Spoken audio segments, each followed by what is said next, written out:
Hello বন্ধুরা, সবাই কেমন আছো? তো তোমাদের জন্য একটা নতুন ভিডিও নিয়ে চলে এসেছি। ভিডিওটা ছিল আগামীকালকের। তো কালকে আমরা সকালবেলায় বেরিয়ে পড়েছিলাম। কালকে যেহেতু নববর্ষ ছিল, সবাইকে আরেকবার শুভ নববর্ষের অনেক অনেক শুভেচ্ছা। তো বরের সাথে তো বেরিয়ে গিয়েছি।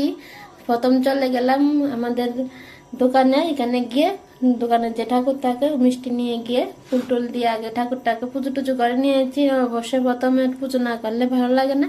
তো ঘুম থেকে উঠে চান টান করে চলে গিয়েছিলাম। তো পুজো টুজো সেরে আমরা চলে গিয়েছি বাজারে। তো বাজার থেকে কি আনলাম তো তোমাদের সঙ্গে একটু একটু শেয়ার করেছি। সবটা ভিডিও করতে পারিনি, কিছু ছবিও শেয়ার করে দিয়েছি। এদিকে আমরা নিয়েছি একটা বড় দেখে কাতলা মাছ। তো নিয়েছি দেশি মুরগ। তো কাতলা মাছটার মধ্যে আবার ডিম হয়েছিল। তো বাড়িতে এসেছে, তারপর রান্না বান্না আবার শুরু করে দিয়েছি।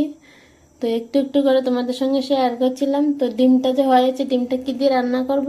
তো আমাদের ঘরে ছিল শিমলা মরিচ। তো আমরা আরেকদিনও খেয়েছি শিমলা মরিচ দিয়ে মাছের ডিম রান্নাটা, অনেক টেস্টি লাগে।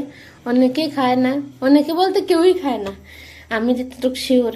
তো আমরা একদিন খেয়েছি, অনেক টেস্ট লেগেছে। তারপর থেকে আমরা শিমলা মরিচ দিয়ে পেঁয়াজ দিয়ে মাছের ডিম রান্না করি। তো নববর্ষতে আমাদের আবার একটু শাক খেতে হয়, তার জন্য একটু ঢেঁকির শাকও নিয়ে এসেছিলাম, ঢেঁকির শাকও খেয়েছি।